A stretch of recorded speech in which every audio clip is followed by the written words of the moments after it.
कि उनका मार्ग और है, जो औरों को तो बताएंगे लेकिन खुद अपनाएंगे नहीं, ये उनका मार्ग है। लेकिन इनका मार्ग और, क्योंकि इनको उजाला प्राप्त हुआ है, क्योंकि इनको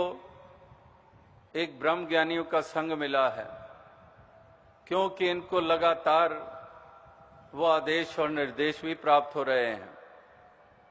और इस प्रकार से उसके होते हुए भी अगर ऐसा जीवन नहीं बन पाता तो फिर इनका मार्ग और उनका मार्ग में कोई भेद नहीं रह जाता है। तो इसलिए यहां पर एक गुरसिक्खी वाली भावना का जो जिक्र हो रहा है, जो दास बोलों की बात कर रहा था कि केवल बोलों से बात नहीं बनती है,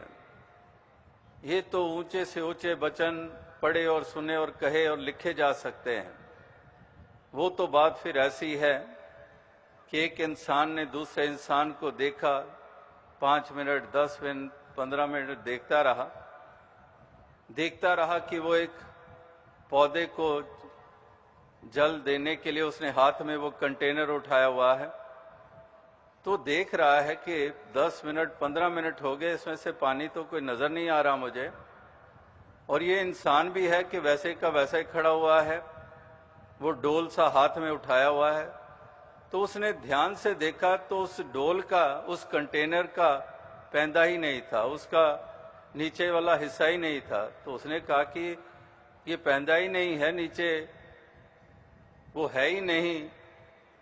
तो पानी तो अगर डाला भी होगा इसने, वो तो ठहरा ही नहीं होगा, वो तो निकल गया होगा। उत्सुकता इतनी और बढ़ गई, पर करीब आ ही गया। कहने लगा, भाई साहब ये क्या, आप इस पौधे को जल देने के लिए आपने कंटेनर उठाया हुआ है, इससे जल निकल नहीं रहा है, मैं देख रहा हूं 10 मिनट से 15 मिनट से, इसका तो पैंदा ही नहीं है, तो आप खामखा ये समय क्यों गंवा रहे हैं, दूसरा ले आओ। तो आगे से वो कहता है, जा तो अपना रास्ता नाप, अगर ये कंटेनर का पैंदा नहीं है, इसमें पानी नहीं है, तो ये पौधा ये भी तो प्लास्टिक का ही है। तो इस तरह से बातों से ही बातें बना दी जाती हैं और इसी से सोच लिया जाता है कि बात बन जाएगी। ना फिर कहने वाले का बनता है, ना सुनने वाला का बनता है। इसलिए कहा है कि अमलाते होंगे नबेड़े, ये तो अमल पे ही नबेड़े होंगे। यहां पर अमल जिसको कहा जा रहा है वो एक कर्म कहा जा रहा है। बोला दे नक्शियां ते अमला दा रंग भर दे, ये महापुरुषों ने ऐसी रचनाएं भी लिखी हैं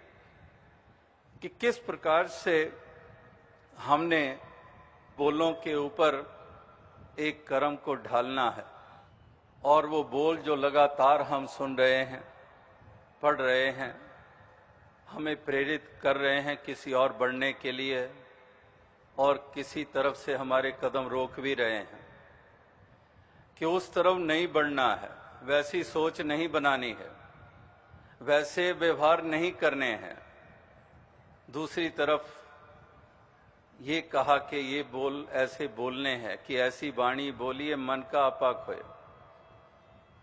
करने के लिए कह रहे हैं कि विनम्र रहो, अभिमान नहीं करना है। कह रहे हैं कि विशालता से युक्त रहो, संकीर्ण मत बनो, सहनशील बनो, उतावलापन छोड़ो, सब्र और संतोख का जेवर पहनो, ना कि इस प्रकार से गिले शिकों में रहो। प्यार से अपने रोम रोम को रचा लो, नफरत को कहीं करीब भी मत आने दो। कहने का तात्पर्य यही है, कहने का भाव यही है कि इस प्रकार से जो वास्तविकता में ऐसी सजगता का प्रमाण देते हैं, वो वास्तविकता में जहां आप चलते चले जाते हैं इस मार्ग पर, आप भी शोभा प्राप्त करते हैं और औरों को भी वो लाभ ही पहुंचाते हैं, औरों के लिए भी वो कल्याणकारी उनका जीवन ये बन जाता है। तो आओ साथ संगत यही एक शुभकामना, यही एक अरदास प्रार्थना है कि दातार ऐसी कृपा करे, ऐसी दया करे ताकि सभी को ही ये सुमति प्राप्त हो, सभी को ही ये सजगता प्राप्त हो, सभी को ही ये चेतनता प्राप्त हो, ताकि सभी गुरमत के रास्ते पे चलते चले जाएं, अपने जीवन को श्रृंगार देते चले जाएं और औरों के लिए भी सुख का कारण बनते चले जाएं, औरों के लिए भी एक आनंद का कारण बनते चले जाएं और इस प्रकार से एक धर्म का भी नाम रोशन करते चले जाएं, मानवता का नाम रोशन करते चले जाएं। इस प्रकार से एक आध्यात्मिकता इतनी मजबूत हो जाए जीवन में, यही एक प्रार्थना, यही एक अरदास ये की जा रही है। तो इसी प्रकार से जैसे वो कहा कि जो बोल आते हैं, जो सदियों से युगों से हम तक पहुंचे हैं, जो इस ओर हमें अग्रसर करते हैं, तो वाकई ही हम सजग होकर उसको इस कदर सुने कि वो हमारे हृदय में स्थान प्राप्त कर लें और हम सब शोरगुल को एक तरफ कर दें। केवल और केवल यही अमृत वाणी जो है, ये इस कदर हमारे जीवन में रच जाए तो हमारा जीवन